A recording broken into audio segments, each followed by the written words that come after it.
1, 2, 3, 4, my new credit score. 1, 2, 3, 4, my new credit score. 1, 2, 3, 4, my new credit score.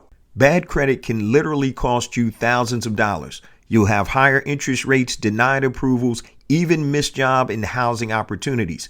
And fixing it the old way by paying expensive credit repair companies hundreds every month, writing your own dispute letters by hand, and waiting forever with no guarantees, that ends today. Introducing 1234 mynewcreditscore.com, the AI-powered DIY credit repair platform that helps you identify, dispute, and track inaccurate negative items yourself.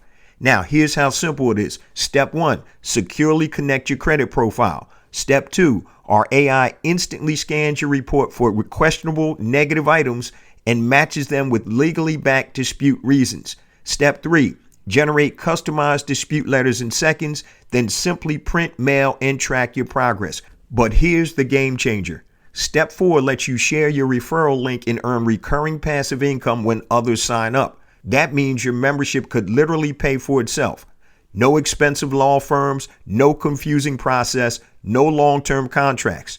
Just powerful AI technology designed to help you take control of your credit. Start improving your credit today for just $29 a month. This is cancelable at any time, and there are no long-term contracts. Go to 1234 mynewcreditscore.com. That's the numbers 1234 mynewcreditscore.com and enroll today. The only thing you have to lose is your bad credit.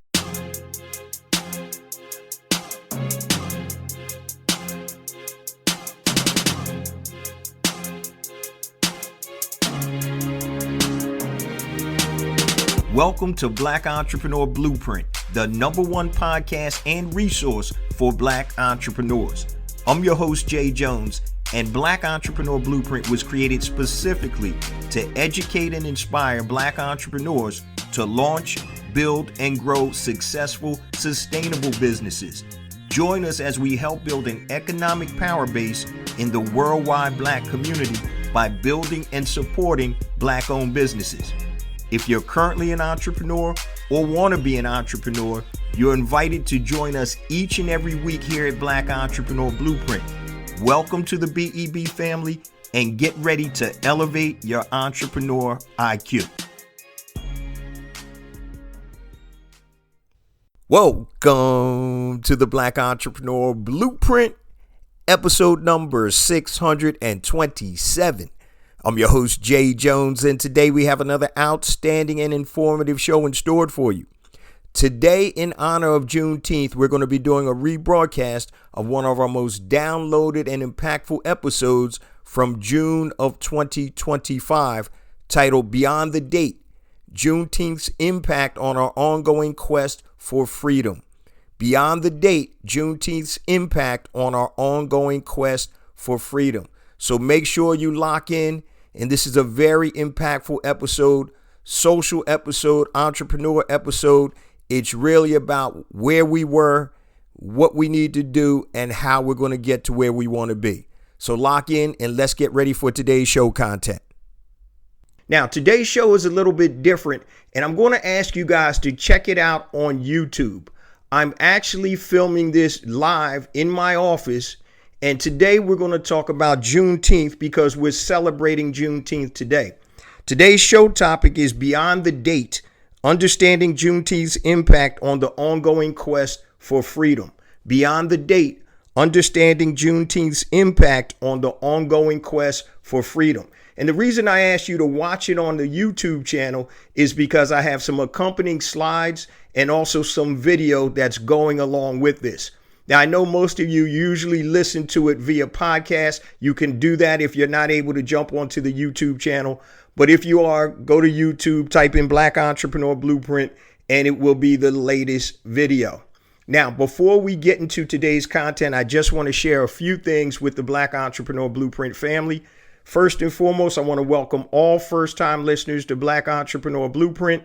Welcome to the BEB family. Please stick around until the end of today's broadcast, and I'm going to share all my social media contact information and resources, such as the link to my latest book, Unlocking the Power of ChatGPT, the ultimate prompting handbook for beginners. You can go to unlockingchatgpt.com for more information. Also, don't forget, get 3 days free access to bebacademy.com. It's an online learning portal to help you elevate your entrepreneur IQ.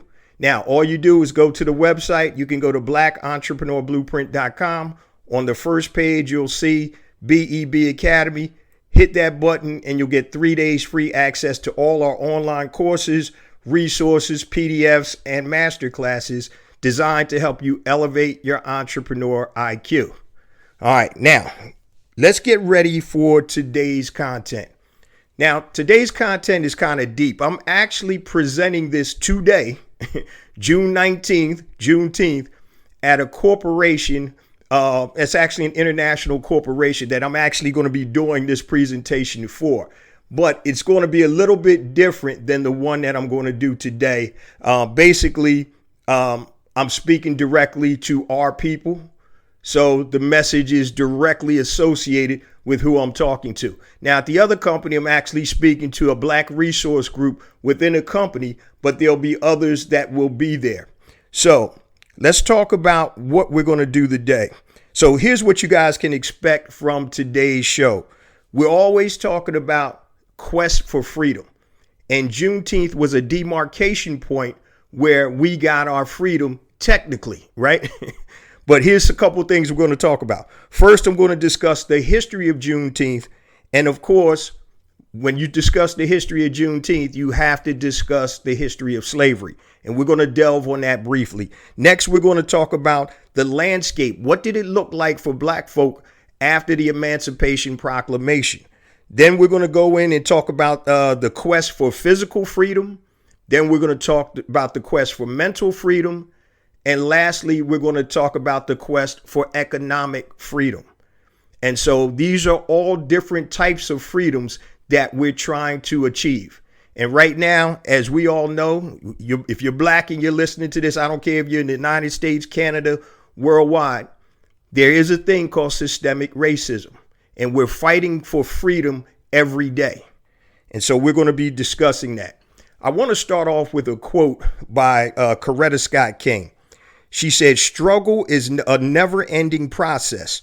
Freedom is never really won. You earn it and you win it in every generation." Very powerful statement. Struggle is a never-ending process. Freedom is never really won. You earn it and win it in every generation. So now, just because we had the civil rights era back in the 60s, that doesn't mean we have to stop fighting. You guys see what's going on right now in, the worldwide landscape. We have an election coming up in 2024, and there are all types of things that are in motion right now that are designed to keep us in a subservient position. So we're going to have to make sure that we, number one, recognize and understand what's going on. But number two, most importantly, start to mobilize and galvanize and do something about it. So I first want to start off with the history of slavery. So I'm just going to read a little piece from one of my slides. It says, in the 15th century, the Roman Catholic Church divided the world in half, granting Portugal a monopoly on trade in West Africa and Spain the right to colonize the New World in its quest for land and gold. I'm going to skip down a little. It says it granted the right to invade, plunder, and reduce their persons to perpetual slavery. Queen Isabella invested in Christopher Columbus's exploration to increase her wealth and ultimately rejected the enslavement of Native Americans, claiming that they were Spanish subjects. So we're talking back into the 15th century. So Queen Isabella said, you know what? We're not going to enslave the Native Americans because we feel that they're descendants of ours. So let's go to Africa and bring over some people that we can enslave perpetually. Okay. So these are the things that we've been dealing with for over 400 years. Now, fast forward to Juneteenth. What is the history of the holiday of Juneteenth? So on Freedom's Eve, or the eve of January 1st, 1963, their first watch night service took place. And so on that night, enslaved and free African Americans gathered in churches and private homes all across the country, awaiting news that the Emancipation Proclamation had taken in effect. Now, at the stroke of midnight, prayers were answered, and an enslaved people in the Confederate states were declared legally free. Union soldiers, many of whom were black, marched onto plantations across cities in the South, reading small copies of the Emancipation and spreading the news of freedom in the Confederate States. Now, so most people who don't dive deep into this think that, okay, January 1st, 1863, slaves were free, no repercussions of what had gone on for hundreds of years prior to that. Now, those people are obviously naive. There's some people that don't recognize it because of ignorance, meaning not knowing, and there are other people that know it happened and willfully ignore it, saying that it doesn't happen. I'm not going to call any names, but, there are a lot of political candidates out there that talk about that nonsense, and more than you probably imagine. So in terms of the Emancipation Proclamation, it says President Abraham Lincoln issued the Emancipation on January 1st, 1863, as the nation approached its third year of the bloody Civil War. Now, the proclamation declared that all persons held as slaves within the rebellious states are and henceforth shall be free. Now, despite this expansive wording, the Emancipation Proclamation was actually limited in many ways. A lot of people don't know this. It applied only to the states that had seceded from the United States, leaving slavery untouched in the loyal border states. It also expressly exempted parts of the Confederacy, the Southern secessionist states, that had already come under Northern control. Most important, the freedom it promised depended upon Union troops' military victory. Okay, and this is a reference to the National Archives. So a lot of people ask, well, how come in Galveston, Texas, they didn't hear about the Emancipation or Juneteenth until 1865? And what happened was it took that long for the Union Army to get and conquer Galveston or in that area in Texas to let the people free. So unlike today where you have instant media, instant communication, until the Union Army was able to come in and tell the people they were free, then they weren't going to be able to know that. So I've got questions before about, well, how come some people didn't leave the farm or the plantation until 1865? And that's the reason. A lot of people talk about Abraham Lincoln, right? Abraham Lincoln freed the slaves. It's funny the history that they want you to believe. So my mom always says something. She says, remember the source. And what that means is remember the source of where you're getting the information.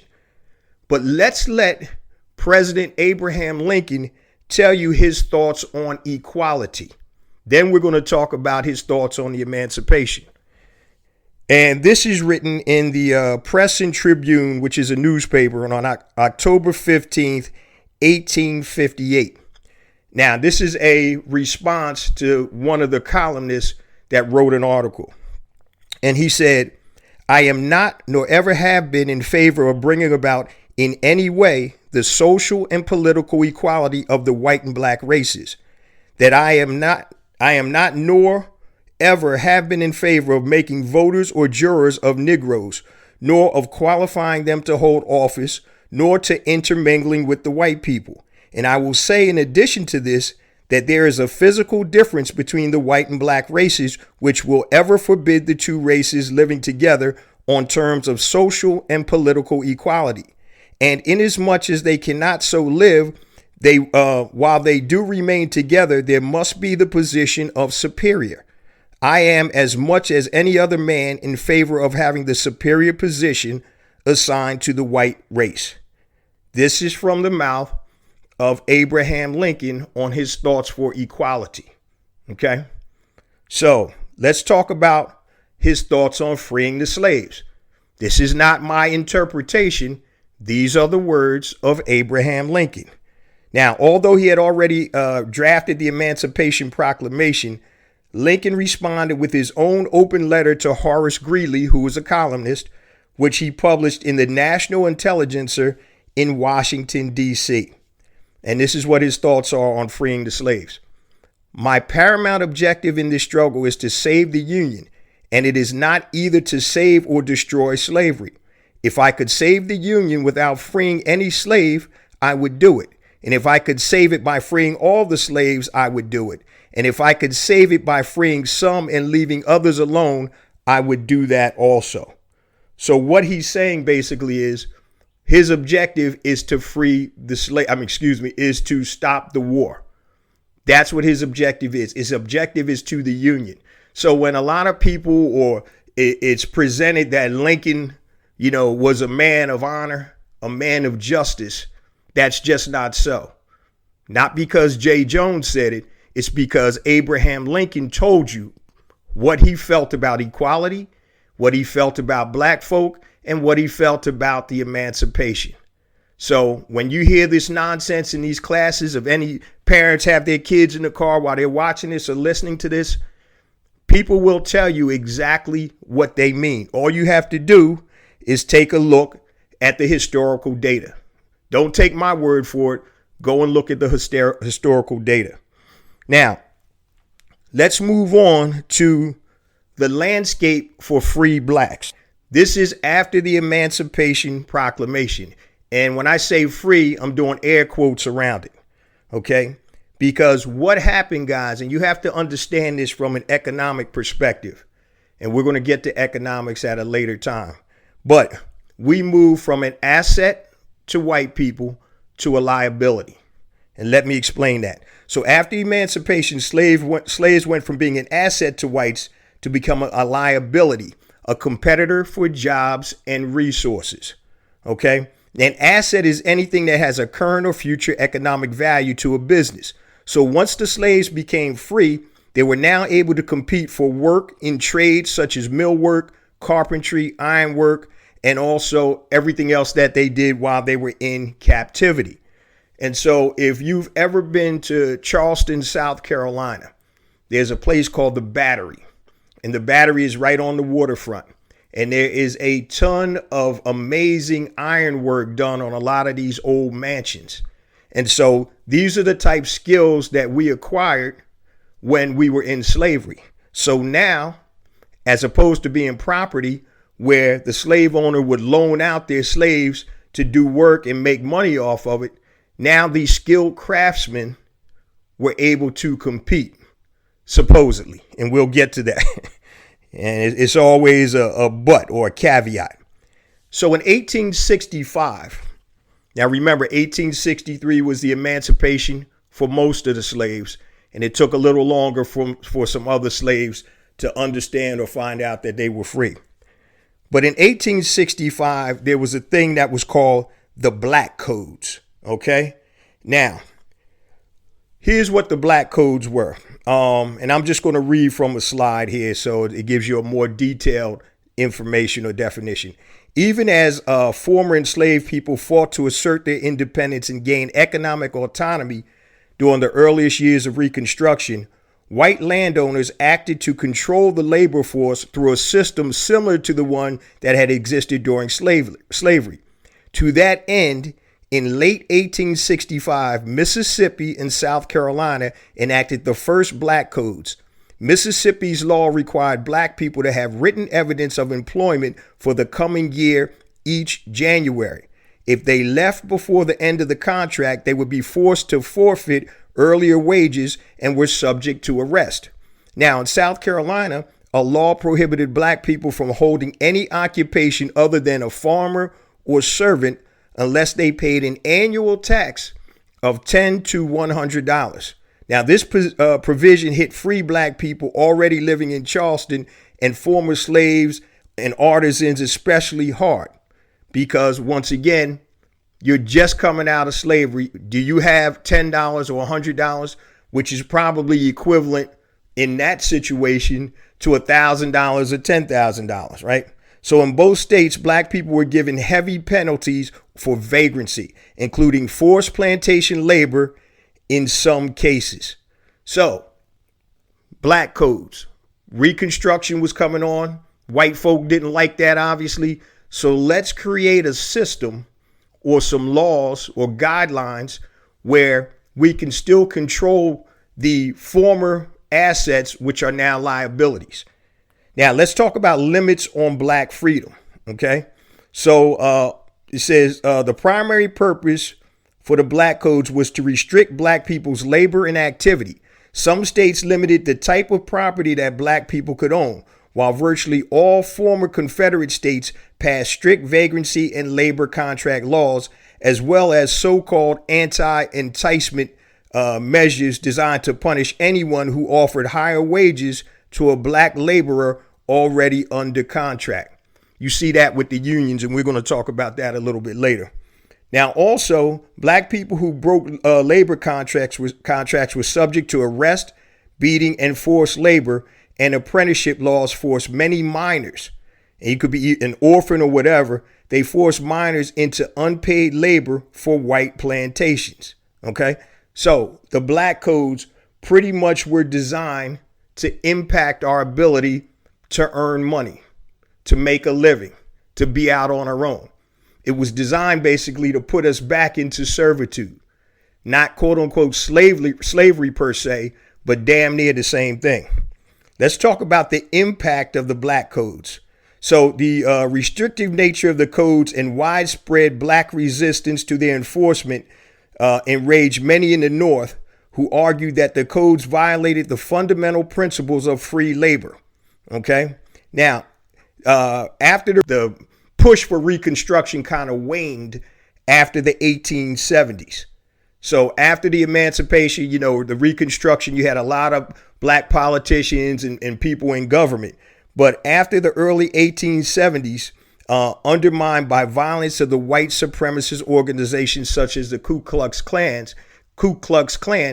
then that's the reason the Klan came about. They didn't like what was going on with Reconstruction. So discrimination would continue in America with the rise of Jim Crow laws, but would inspire the civil rights movement to come. Okay. Now, on the next slide, when I'm doing this presentation, I actually have a picture of a real Klan hood and also shackles. And these pictures I took personally from the African American History Museum in Washington, D.C. So you need to make a point. I don't care if you live in Canada. I don't care if you live in California or wherever. You need to make a point to visit this museum, give yourself 2 days, and also make sure you bring your children or grandchildren with you. Some of the exhibits in the museum, especially the Emmett Till exhibit, literally brought tears to my eyes. Now, you're not able to take pictures in that part of the exhibit, but I'm telling you right now, it's an amazing experience, and you definitely need to make a concerted effort to go to the African American History Museum in Washington, D.C. All right, let's talk about enslavement by debt. Okay, so you know, after we're coming out of the emancipation, they still got their foot on our neck. So enslavement by debt. So fees were the easiest way to reinstate servitude, right? So as African Americans earned so little that paying a steep fine was out of the question for most of them. And failure to pay these fines allowed the state to order them to work off their balances. A system called debt peonage, Peonage, debt peonage. Typically, this work was agriculture in nature, just as we had been doing while we were enslaved. This is another way to put you back on the plantation. You get a fine, you can't pay it. Now, guess what? You're back working on a farm. And it's funny because it's kind of like today, too. Say you're driving right now, your finances are jacked up. You get a ticket, don't pay your tickets, your driver's license gets suspended. Now you can't get to work, So in terms of enslavement by debt. So the black codes not only forced African Americans to work for free, but also essentially placed them under surveillance. So their comings, their goings, meetings, church services, they were all monitored by the authorities and local officials. Black people needed passes and white sponsors to move from place to place or to leave town collectively. These regulations codified a permanent underclass status for African Americans. Do you understand that? It created a permanent underclass status from African Americans. And so this is something that we're still fighting about, guys. Remember, shortly we're going to talk about the quest for physical freedom, mental freedom, and economic freedom. But let's talk about systemic racism, and which was born basically from the black codes. Okay. And systemic racism, it's a group effort. But I want you to listen to this carefully. And when somebody says that racism isn't systemic, I want you to listen to this very carefully, and I'm going to read it 2 times. Okay. The mandate of the slave codes was this. The slave codes required all individuals, all churches, all businesses, all organizations, all schools, and all levels of government to teach, justify, and enforce the status of blacks as subordinate, excluded, non-competitive, non-compensated, managed workforce for the personal comfort and wealth building of white society. And if you're watching this video, I'm going to be putting up these slides so you'll be able to see and read this. I'm going to read it one more time. This is what the slave codes required. Listen to who they're requiring this from.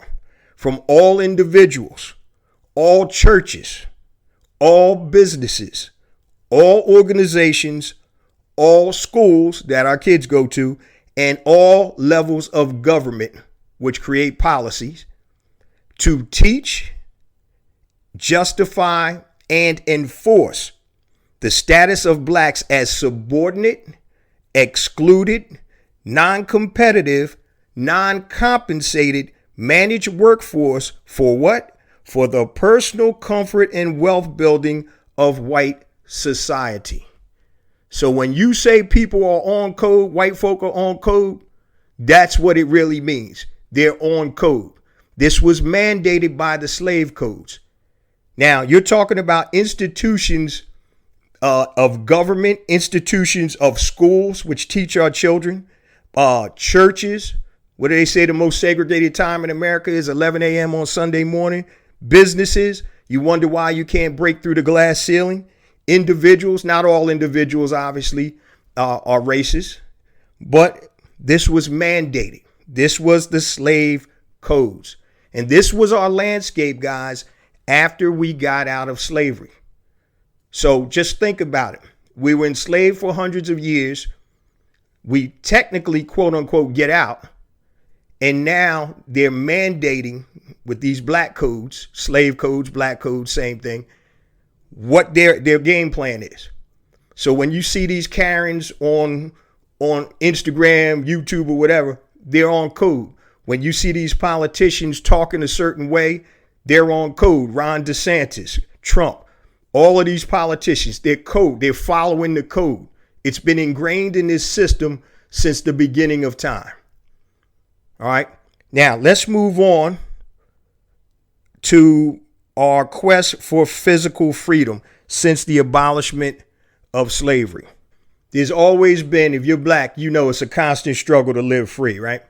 So we're going to talk about a couple of things. The Civil Rights Act of 1964, lynchings and hate crimes, redlining, the prison industrial complex, and false accusations against black men and women. Now, the Civil Rights Act of 64 was signed by Lyndon Johnson, and it supposedly ended segregation in public places and banned employment discrimination on the basis of race, color, religion, sex, or national origin. It's considered one of the crowning legislative achievements of the civil rights movement. Now, it also paved the way for 2 other follow-up laws, the Voting Rights Act Law of 1965 and the Fair Housing Act of 1968, which banned discrimination in the sale, rental, and financing of property. Okay. Now, let's start off. Number 1, we're going to talk about, that was Civil Rights Act of 64. Let's talk about lynchings, hate crimes, and how it affects physical freedom.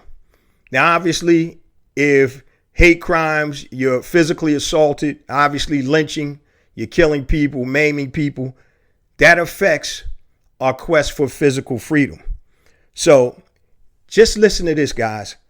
200 anti-lynching bills were presented before Congress to outlaw lynching between 1882 and 1967. Now, a revised version of the Emmett Till Lynching Act, Anti-Lynching Act, was introduced in the 117th Congress, and it finally passed the House of Representatives in February 2022 and the Senate in March, and Joe Biden, president, signed March 29th, 2022. There were 200 anti-lynching bills that were presented from 1882 to 1967, and not one of the damn bills got passed until 2022. Now, what type of human would go against an anti-lynching bill? That means that you don't care if people get lynched. No, let me rephrase that. You don't care if black people get lynched. If white people start getting lynched and other ethnicities start getting lynched, that bill would have been passed. Okay. And what we're discussing right now, guys, is our quest for physical freedom. We talked about the Civil Rights Act of 64, lynching and hate crimes. You also have to go back to the destruction of Black Wall Street. My former book, A New Black Wall Street, I wrote about that. Also, you have to look at in terms of, Rosewood. And I think there are over 40 or 50 black towns that have actually been destroyed by white folk.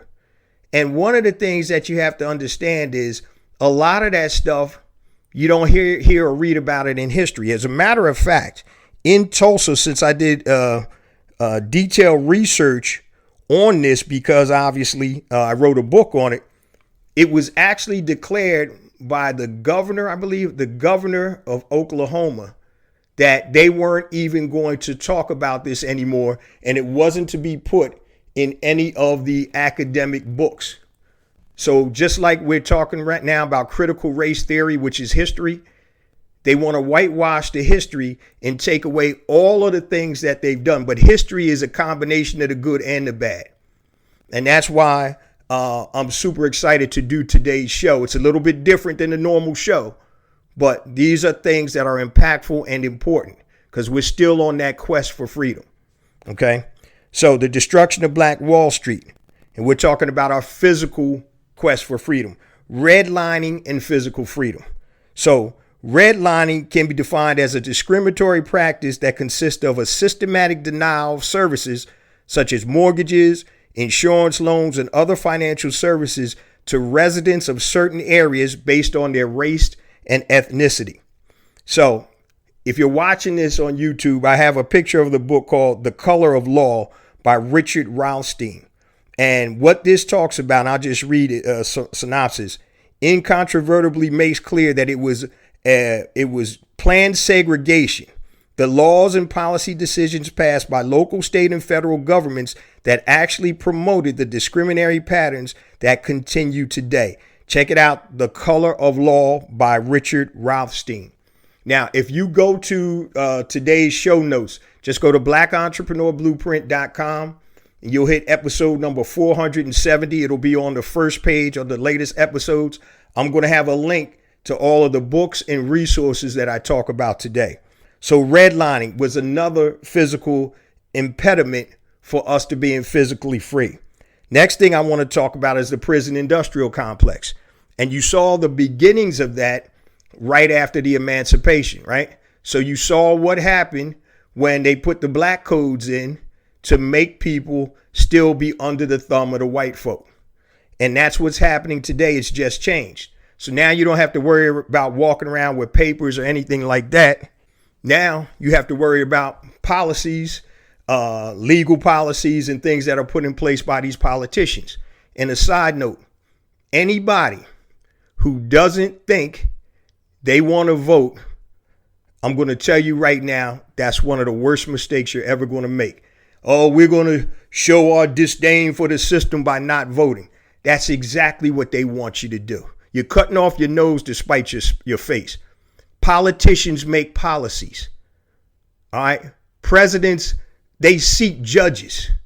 And those judges can determine what cases get thrown out of the local system or what cases are heard in the local system and what the penalty is. So if anything, you better straighten up and start voting at least for your local government. Because when we talk about the prison industrial complex, the district attorney, they're really in control of what cases get prosecuted and what's going to happen. So when you're voting for DA in government and you're locally, that's going to determine, guys, what's going to happen to you or your family member if you get arrested.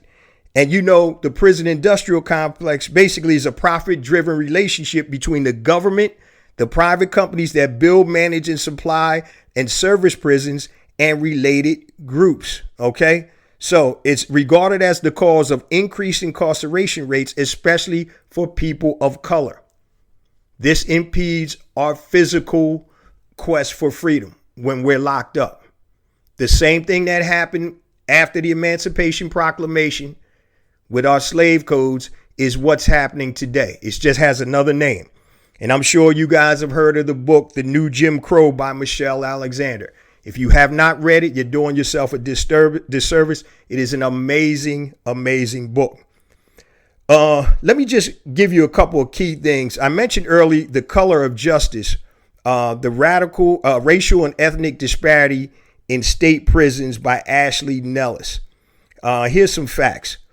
This was on October 13th, 2021. Black Americans are incarcerated in state prisons at nearly 5 times the rate of white Americans.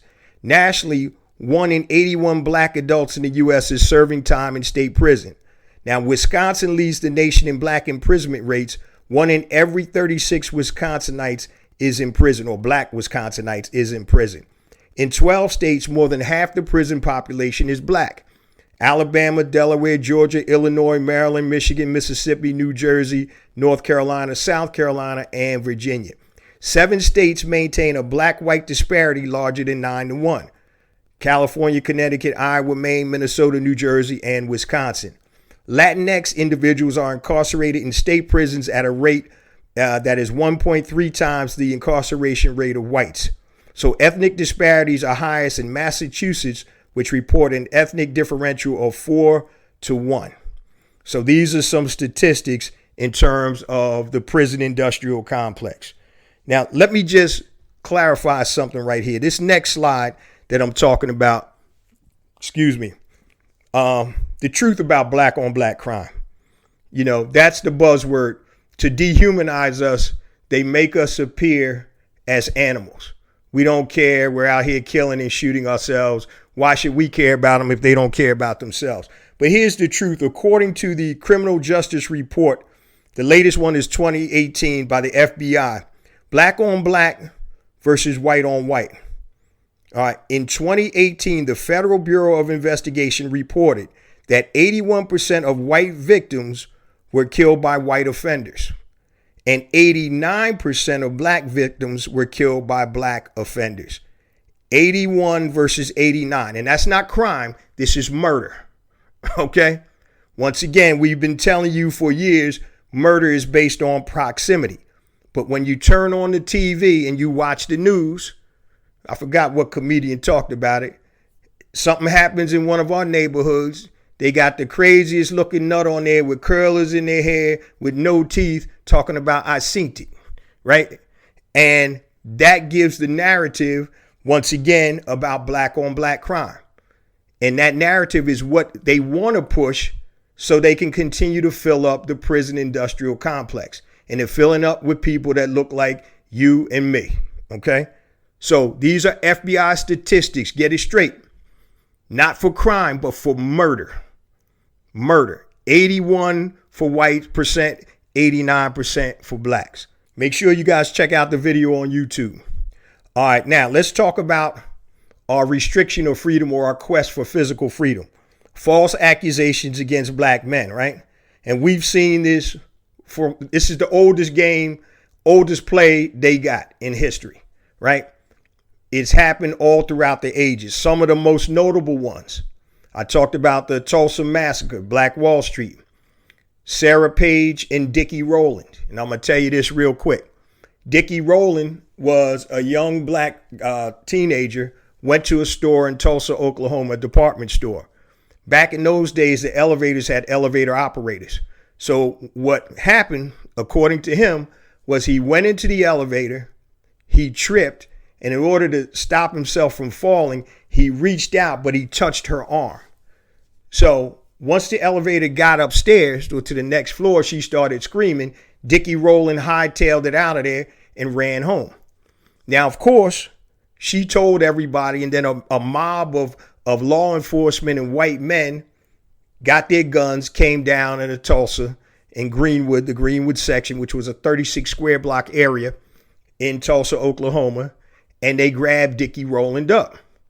Now, when they took him back down to the courthouse, there was a lot of black men who were coming back from World War I who had firearms and were ready to defend, right?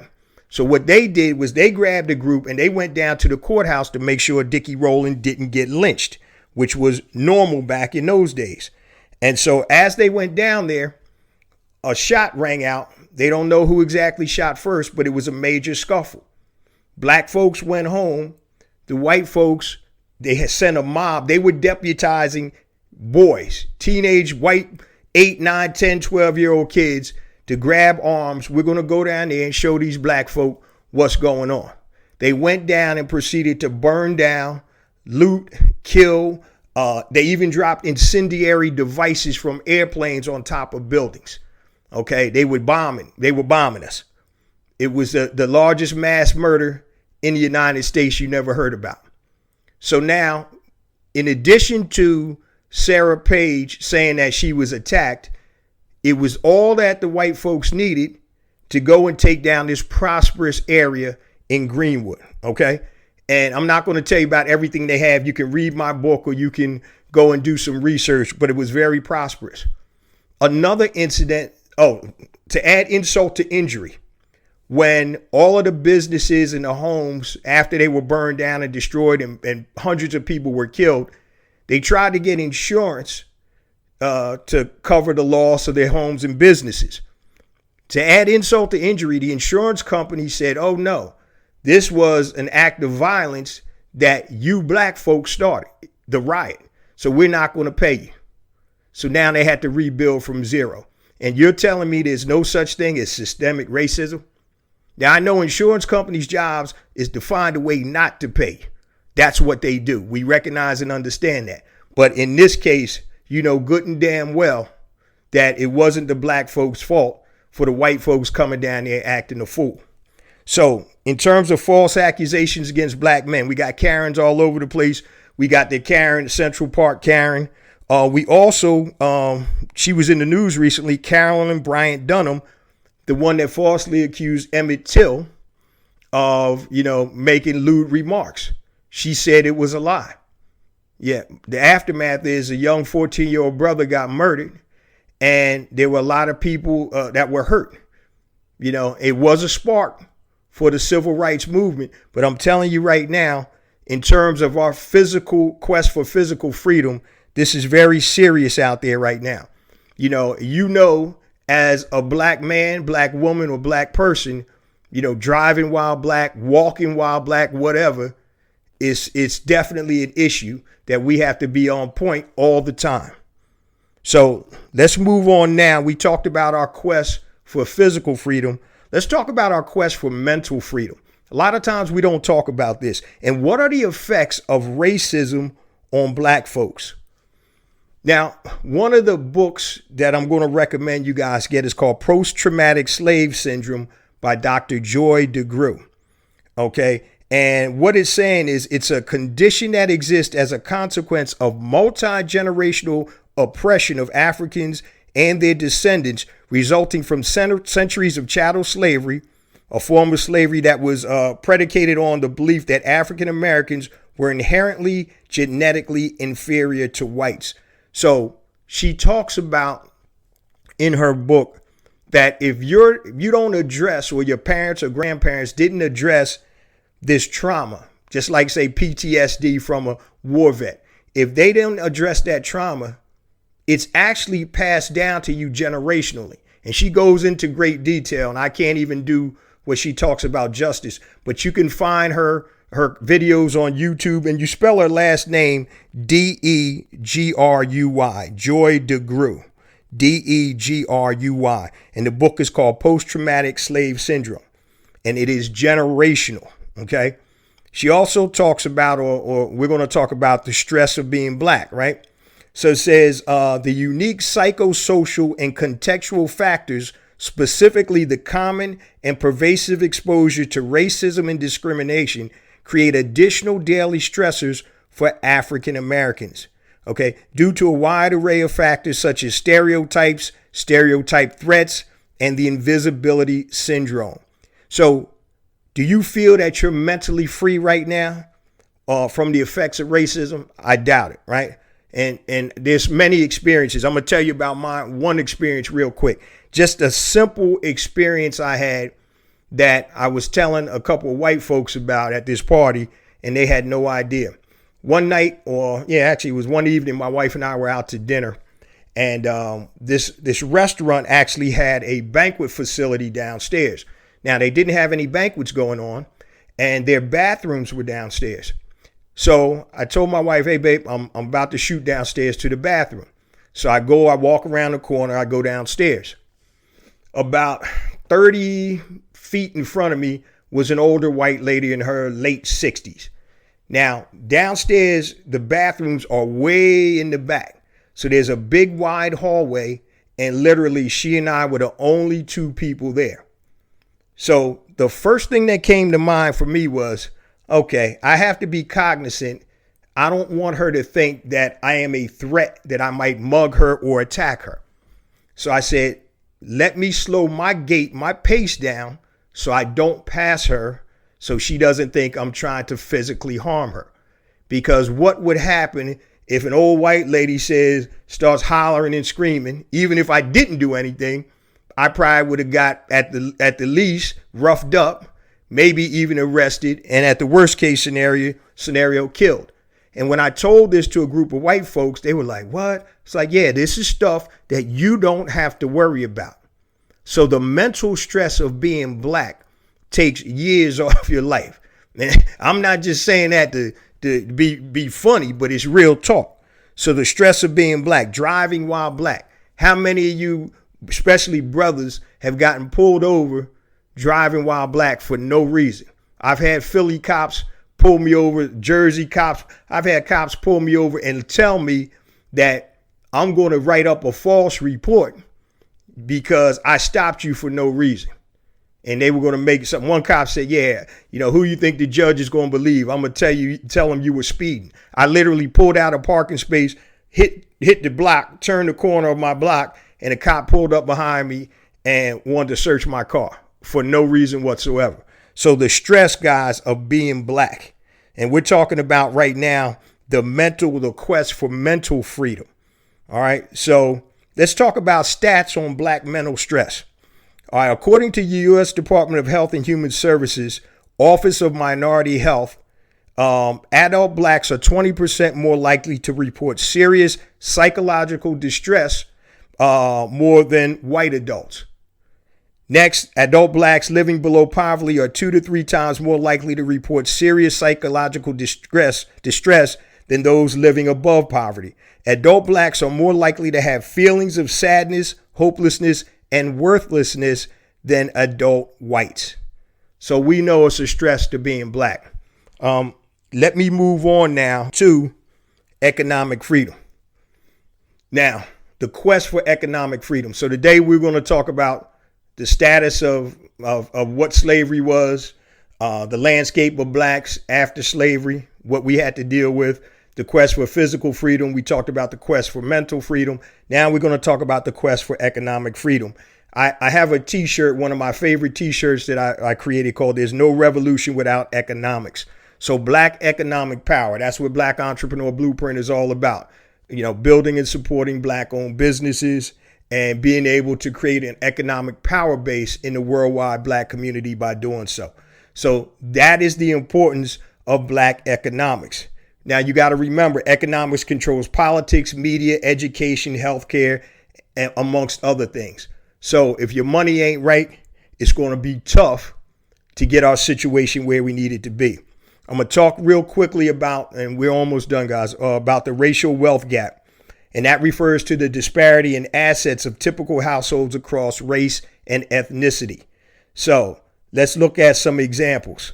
Some examples of historical barriers for the racial wealth gap for Black Americans: exclusions from building wealth via the Homestead Act, the Social Security Act of 1935, the GI Bill of 44, redlining, and discrimination in the criminal justice system. So let's talk about the Homestead Act of 1862. Homestead Act of 1862 excluded blacks prior to emancipation. So what happened? More than 160 million acres of public land, or nearly 10% of the United States, was given away for free to 1.6 million homesteaders. However, until the United States abolished slavery in 1865 and the passage of the 14th Amendment in 1868, enslaved and free blacks could not benefit from these acts. So the Homestead Act of 1862. So we couldn't get the land, right? Everybody else could run out there and grab all these acres. We never even got our 40 acres and a mule. So this is the reason why there's a racial wealth gap. Social Security Act of 1935, racism within the government that's supposed to be for the people, by the people. It excludes blacks from financial benefits. So the Social Security Act of 1935 excluded from coverage about half the workers in the American economy. Among the excluded groups were agriculture and domestic workers, a large percentage of whom were blacks. All right, agriculture, sharecroppers, domestic workers, people that worked as servants and maids in homes. So the Social Security Act, by the government, they excluded you. That's why you're behind financially. The GI Bill of 1944 excludes black veterans from guaranteed loans. They put their lives on the line for a country that didn't even care about them.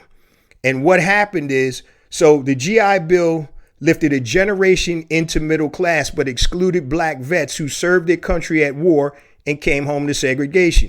During the drafting of the law, listen to this, the chairman of the White House Veterans Committee, Mississippi Congressman John Rankin, you know Mississippi, you know where he's at, played hardball and insisted that the program be administered by individual states instead of the federal government. That's why you always hear the Republicans and the white racists talk about states' rights, because they want to go back to slavery, just like Trump, right? So the post-war housing boom almost entirely excluded black Americans, most of whom remained in cities that received less and less investment from businesses and banks. So where's most people's money coming from? Their wealth, their home. So what happens when you can't get GI Bill loans just like the white folks? You lag, and there's a racial wealth gap in home ownership. Now, here's some studies on home ownership. Talks about, when was this? This was last year. 2022. Home ownership percentage of white people, 72%, black, 44%, Latino, 50%, Asian, 62%. Mortgage denial, percentage of people that get denied for mortgages. White folks get denied 11%, black people 20%, Latino 15%, Asian 10%. Stock ownership, 57% of white people own stock, 30% of black people, 27% of Latino, and I couldn't get the data on the Asians. In terms of amount invested, average amount for white folks invested is $230,000. Black people, $17,000, Latinos, $30,000. Student loan debt, right? 70% of white folks have debt. 85% of black student loans have debt. Well, black people have student loan debt. 66% Latino, 16% Asian. And of course, our student loan amount is higher than anybody else. Net worth, this is crazy. So it's hard to significantly improve the lives of black folks if you don't have no money, right? You got to have that paper.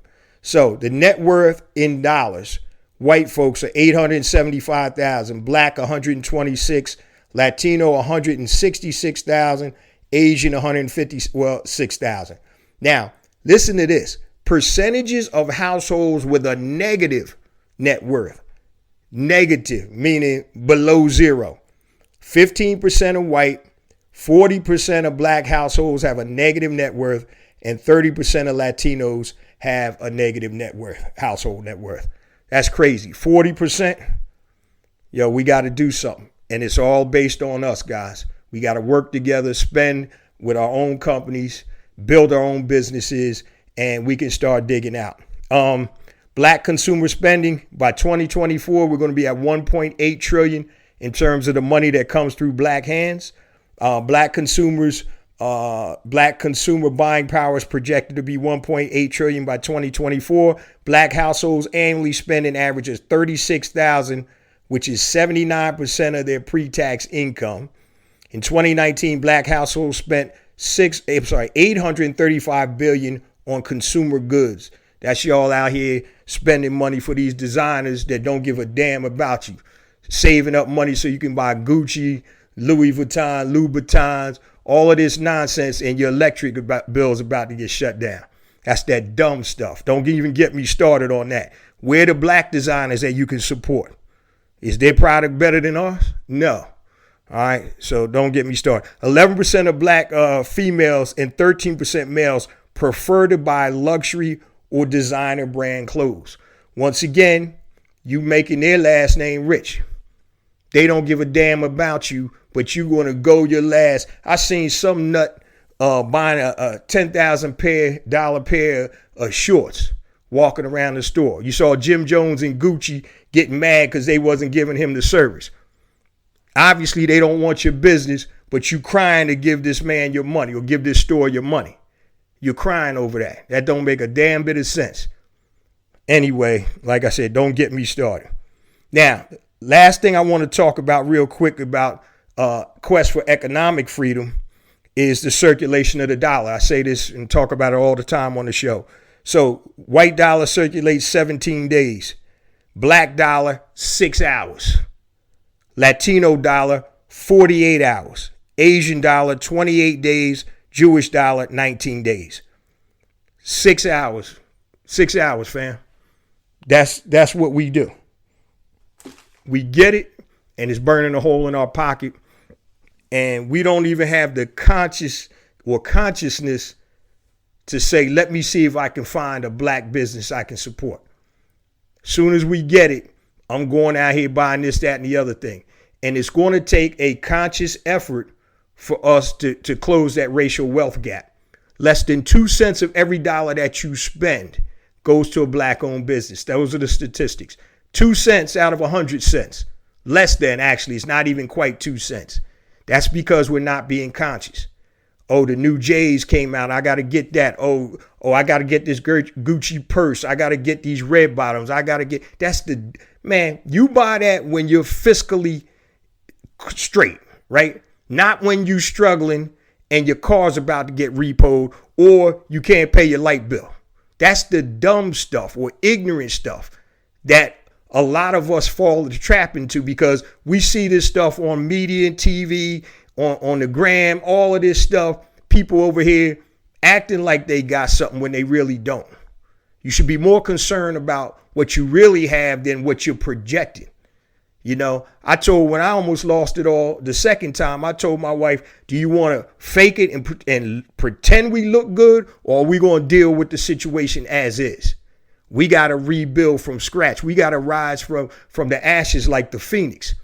You know, I was making a comeback and one of my boys, and I was doing well at the time, but I'm not a big car guy. I'm going to buy a nice car and I'm going to keep it for 10 years. One of my boys was like, yo, you rolling, man. Why you driving this? I said, I got 2 kids in college and I'm trying to regroup. Now, I could have bought something real nice, but I didn't need to because I didn't have to prove anything to anybody else. And my whole saying is, if you ain't paying my bills, then you ain't got nothing to say to me. So I'm going to build and spend my money for the things that I think make sense. Assets, not buying garbage and nonsense that's going to keep us, on the bottom of the totem pole when it comes to the racial wealth gap. Now, this is pretty much the end of my presentation. But before I close on out, guys, let me give you all my social media contact information and resource links. the best thing to do, everything I'm going to tell you is on my website, blackentrepreneurblueprint.com. So I mentioned at the top of the show, my new book is out, Unlocking the Power of ChatGPT, the ultimate prompting handbook for beginners. Y'all better get on this AI thing. Go to unlockingchatgpt.com. Also, I mentioned BEB Academy, which is an online learning portal. Go to the website, blackentrepreneurblueprint.com. It's on the first page of the website. Also, anybody that's interested in e-commerce business, building a physical products brand or digital products brand, my pound for pound, one of my best programs is Brand Builder Academy Elite, bbaelite.com, where you can go to the website. It's on the top of the page, blackentrepreneurblueprint.com. And my last program, which is probably my most impactful, is Pinpoint and Monetize Your Genius. Now, your genius, guys, is the intersection of your passion and your talent. Problem is most people can't monetize it. So if you're interested in taking your God-given abilities, your talents, and your passions and monetizing it, check out the program Pinpoint and Monetize Your Genius, which is also on the front page of my website, blackentrepreneurblueprint.com. Now, if you want to connect with me, guys, anything long, hit me on my email, jayjones@blackentrepreneurblueprint.com, JAYJONES@blackentrepreneurblueprint.com, Facebook, Black Entrepreneur Blueprint, Twitter, jjones001. That's JAYJONES001. Instagram, I got 2 IG accounts. The first one is J Jones for Real, JAYJONES, the number 4, REAL.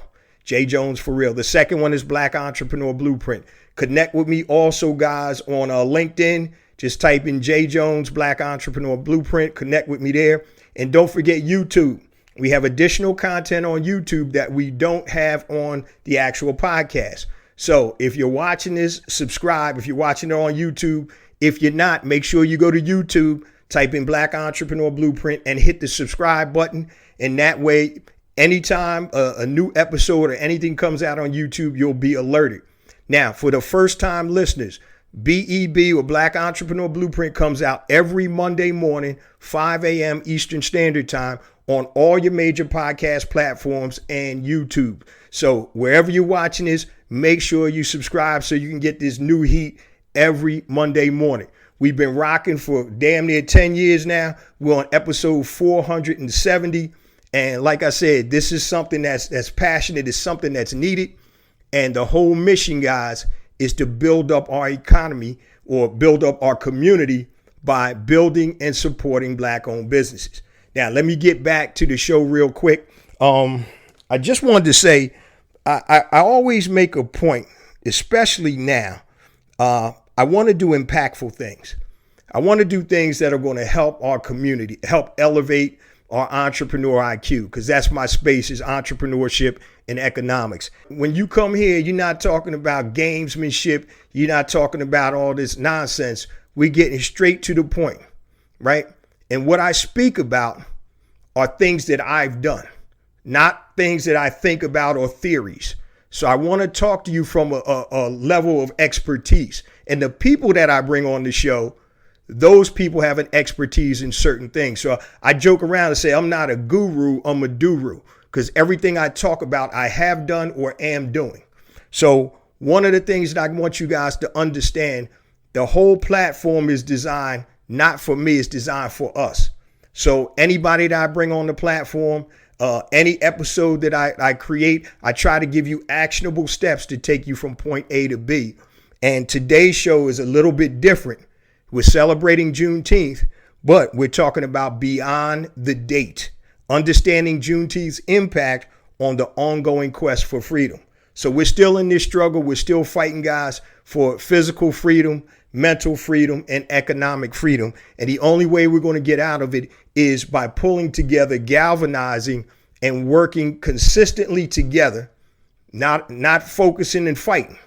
You know, we want to support each other's products, each other's brands, each other's businesses. Okay. And one of the things that I want you guys to do is stop giving or making a Black business have to reach certain levels that you don't make white businesses have to reach. So if you go to a Black rib joint and they open 10 minutes late, you online complaining. You go to the Asian corner store and they open 10 minutes late, that's okay. All right.